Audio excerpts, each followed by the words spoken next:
You've been working in your startup for a while now and thinking that if you raise investment, you'll be able to build a better product and generate more sales. I'm going to take you through the key steps to raise investment. Hi, I'm Ellen. I co-founded and ran a UK healthcare startup for 6 years, which raised investment and was acquired last year. Startups generally raise enough for 18 to 24 months, enough to hit important milestones or targets, which prove that the market wants your product and you have the right team to build it. For many startups, most of your spend will be on salaries and wages. After this cost, the next largest are to do with the cost of selling. Many startups raise between 2 to 4 rounds of funding, giving up about 20 to 25% of equity each time. So you want to strike a balance of raising enough to hit those milestones before you do your next raise, which may take another 3 to 6 months. But you don't want to raise too much too early because you'll be giving away a big chunk of your company at an early stage because you have a lower valuation. Founders always need to keep an eye on dilution, which is simply how much of the company you give up each time you raise. When I first started fundraising, I found the startup napkin to be a really good reference. It's a high-level summary from VCs of what it takes for a SaaS business to raise investment, that is, a startup that sells software to other businesses. As it's US focused, the investment raises and valuations will be higher than for the UK, so I've recreated part of this napkin for the UK market and only focused on the earlier stages. If this is one of your first raises, you'll be doing a pre-seed raise. It's also called a friends and family raise. So for pre-seed, you're likely to be in your first 2 years of business, you'll have an idea or prototype, and you've done some validation of market demand, either by making some sales or people have indicated that they're willing to buy. Funding is often from friends and families and connections. Seed raises can also be your first raise and are for a large amount than pre-seed.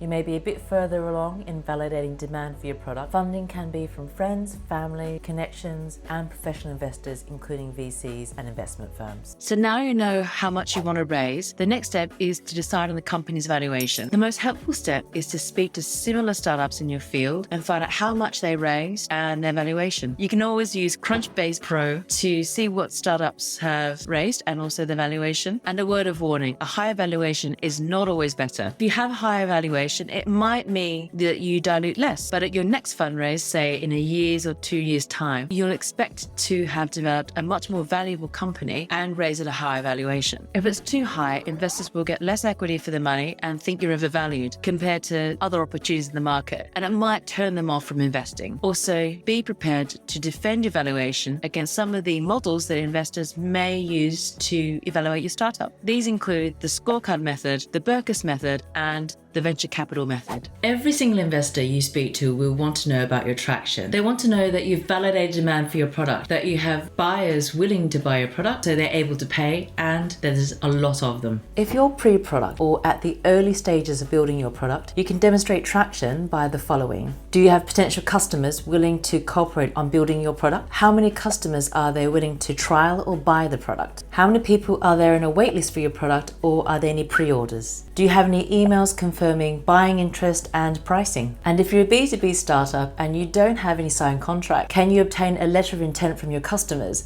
stating that the customer is willing to buy your product for a period of time at a certain price? If you have a product, you can show traction by the following: number of pilots, beta tests, and potential customers using your MVP, number of users, signups and downloads, user engagement metrics. How long do customers stay in your app? Do they come back frequently? And how does this compare to competitors in the market? Or if you're in an area that is a bit more complex like fintech or healthcare, have you received regulatory approval? Once you have a product in the market, your traction can be shown by your MRR, your monthly recurring revenue, and its increase over time. If you're a B2B startup, how many opportunities do you have in the pipeline, from initial conversation to pitch to negotiating the contract to sign contracts? And do you have any commercial partnerships to accelerate your sales? So let's understand the different sources of funding. The internet and publications like TechCrunch will indicate to you that the main sources of funding are for venture capital firms. But VCs only fund 0.05% of all startups, so we need to look a bit more broadly for sources of funding. So let's take a look at accelerators and incubators like Y-combinator in the US and Founders Factory in the UK. These are generally education programs that you and your co-founders join to learn the key elements of running a startup, like pitching for sales, your sales strategy, and also how you'll deliver your product or service across a business or customers.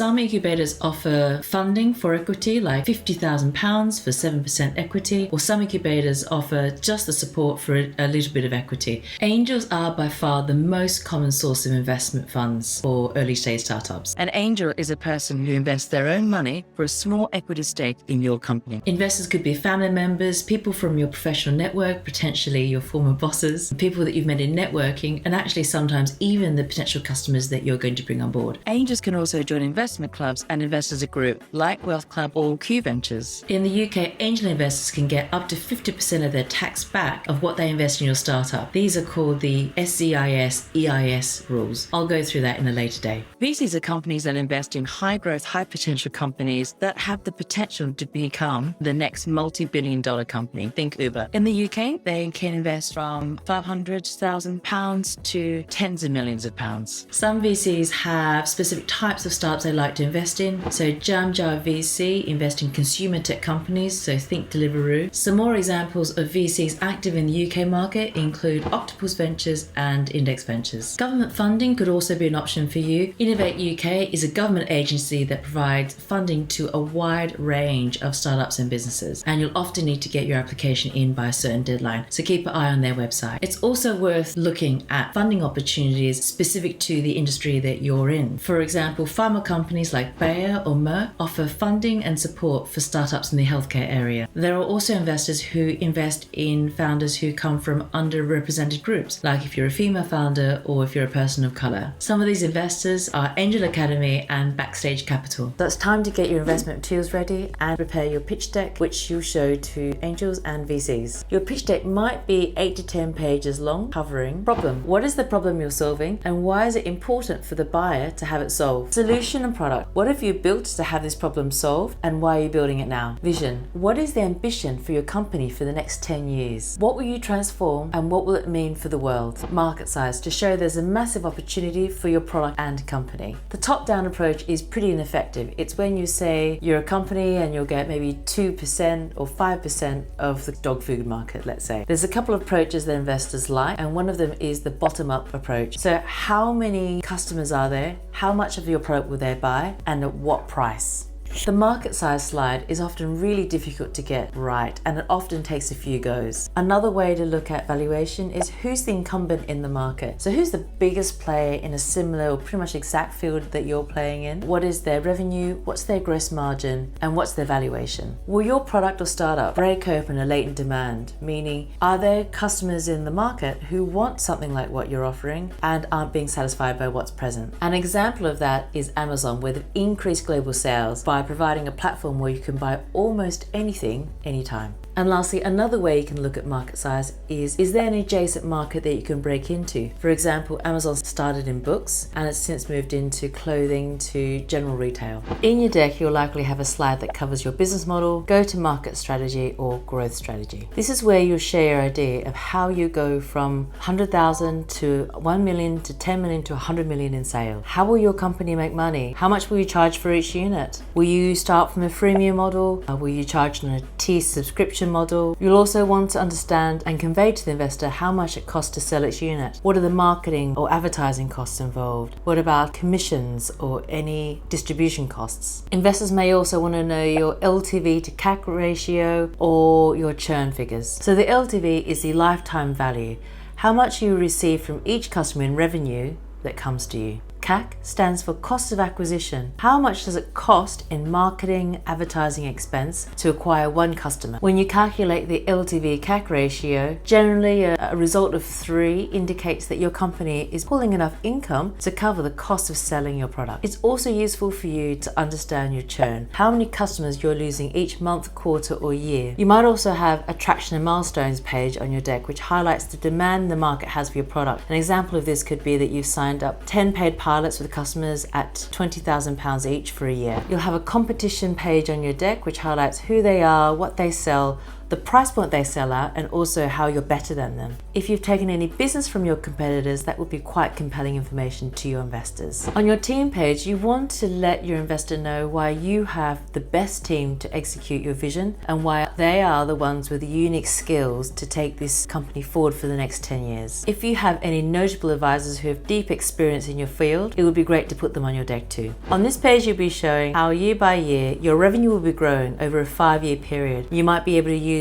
charts or graphs. You might also want to add in your total income, expenses, and any KPIs that you measure. You might also want to add in how many customers you have in the year, the cash at the end of your year. If you're B2B SaaS, what's your recurring revenue and what's your transactional revenue? Lastly, you might have a use of funds page and how these funds will be used to hit the milestones that you're intending to hit. So now you have an understanding of how much you want to raise, your valuation, the materials you need, and also the investors that are in the market. It's time to zoom out and look at a typical timeline for funding that I've built. So raising an investment round from beginning to end can take about 6 to 9 months. You'll want to start by preparing your investment deck and financial model. It'll help you think through your business model, how you're unique in the market, and also the amount of investment you're looking for. If you're in the UK and a new startup, you'll likely want to apply for HMRC's Advanced Assurance. This provides individual investors, typically angels, with up to 50% of their tax back on their investment, which is a really attractive reason why angels invest. You'll spend the next few months pitching to investors, and it really helps to be introduced to angels and VCs. So build your network and over time, make requests. Once investors are interested, they'll want to do a few checks, and this is called due diligence. This includes reviewing your product, speaking to potential or actual customers and partners in the market. Investors may also want to negotiate their terms of investment, including the company valuation. For some companies, you may have found interested investors, but not for the full amount you want to raise. If you think it could take a while to get to your full amount, you can use an ASA with your investor, which is an advanced subscription agreement. This is when an investor prepays for their shares in your company and their shares convert at a later raise or when conditions are met. Typically, investors are offered between 15 to 20% discount on the value of your shares in order for you to obtain their cash earlier. It can be a bit complex, and I'll go through this in a later video. So once all the investment terms have been agreed, you'll work with a solicitor to draft your investment documents, which will then forward to investors for them to sign and forward their funds to your company account. After you receive the funds, you'll need to lodge forms with the HMRC if your investors used the SEIS EIS scheme, and also forms with Companies House to report the issue of new shares.